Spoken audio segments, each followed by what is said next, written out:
We're really delighted to welcome back some friends from Nashville, Tennessee, with her band, Erin Rae.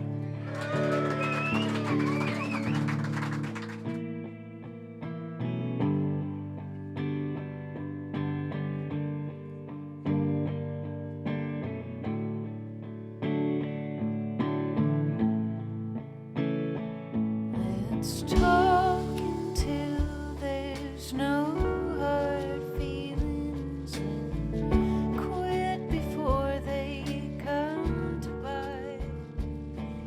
I am addicted. I accept it. I'm not addicted to anything else. I don't do drugs and I don't smoke or anything like that. But if I haven't seen a live band for a few weeks, I do get withdrawal symptoms and I start to feel a bit twitchy and weird. And I need to come somewhere like this, Parish Hall, for example, and hear some band rocking out. Okay, so this is the hallowed stage of the Twyford Parish Hall, where we've been putting on shows for probably nearly 40 years. In the last year we've had Chuck Prophet has played on the stage, Robin Hitchcock, who originally comes from Winchester, came back and did a very emotional homecoming show here only a couple of months ago. There are artists who always come back and stay with us, who will always do a show for us. The most obvious example is Richmond Fontaine and the Delines. They should be playing much bigger places. Let it get loose and easy. But they consider themselves as part of our family. I think Oliver's probably been like a home to orphan bands for, I don't know how long he's been doing it, 20 years. Most bands you ever meet on the road have stayed at Oliver's. I feel like probably one of his gigs that was the first ever sort of gig I did. I think that's really important to have promoters that are making the effort to get foreign acts in or just out of town acts in and then hooking them up with local artists. He's always just been really good at that, just spotting good bands and putting them together.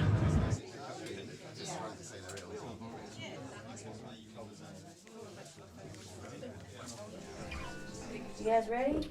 I feel ready. You look ready.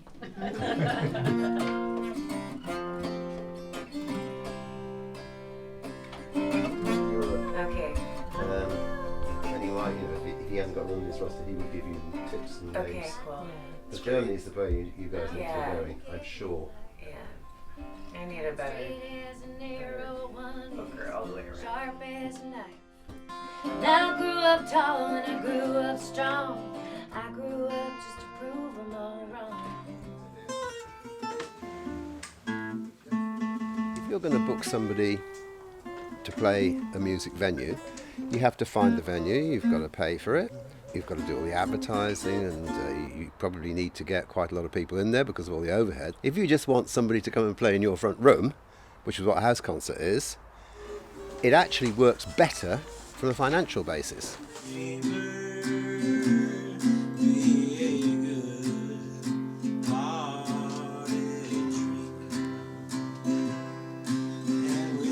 My aim is not to pay myself because I do it for selfish reasons. I want cool people to come and play in my cottage. So I give 100% of the income to the artist, which was much more than they would get if I was putting it on in a venue where I have to have all the costs, because there are no costs here. If anybody says to you, oh, you know, where I live there's no music to go and see, say, well, that's no excuse. If you want to have music to see, just put music on. Green leaf peaches in the morning, now eat them in the sun.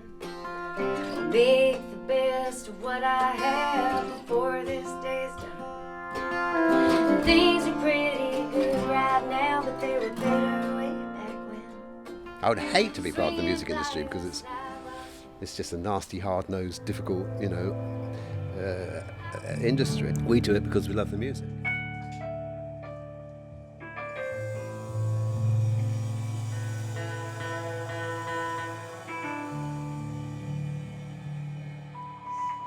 Rachel, well, it's been a while since I've seen you. I've been putting together this book for celebrating 40 years of live music at the railway. Amazing. I know, and you've been a strong part of that.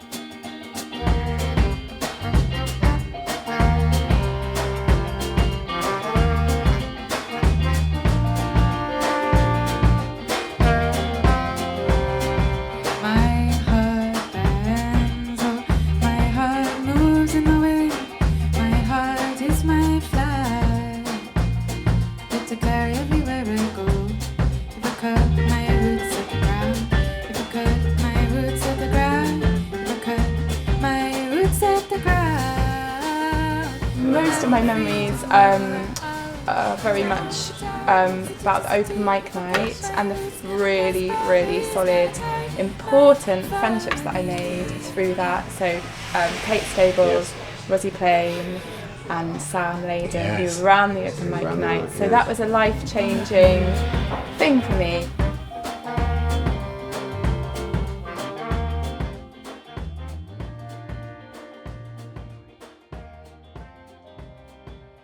I was 11, I think, yes.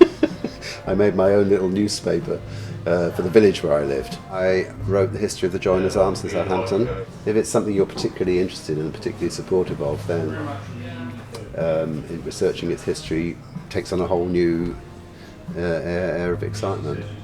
I think I'm right in saying that your style would have been dramatically changed from what I used to see. Yeah, the set goes off in that direction and then it goes off in that direction and there's a jazzy sort of thing going on maybe, but still rooted in the whole like Whalebone Polly, this is the kit kind of folk roots, I suppose. Yeah.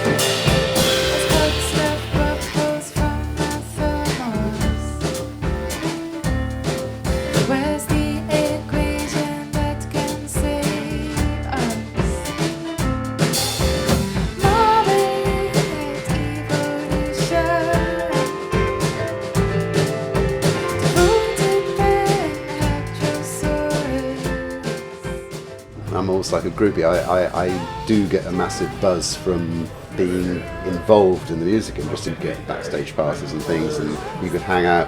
You didn't really hang out with the bands, but you were kind of on the edge. You felt you were slightly part of it. Being part of it is what's such fun.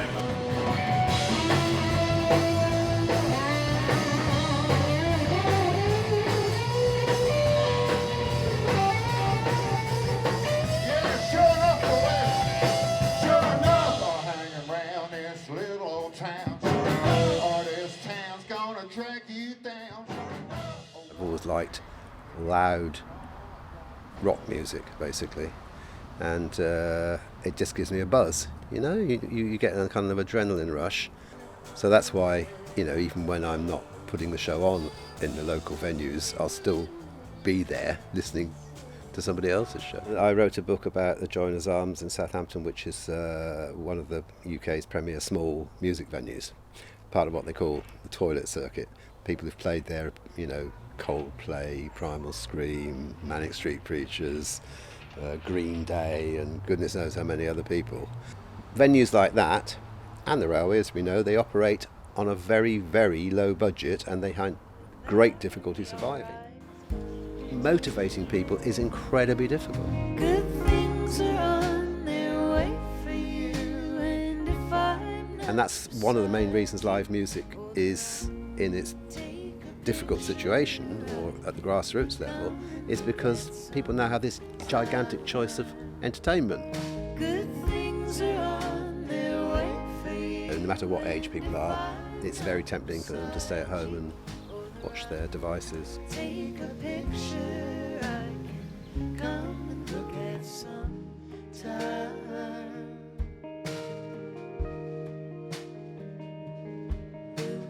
Word gets around. I've just met a lady in the village who turns out she came to one of our recent gigs. It's just a matter of people getting used to the idea and telling each other about it.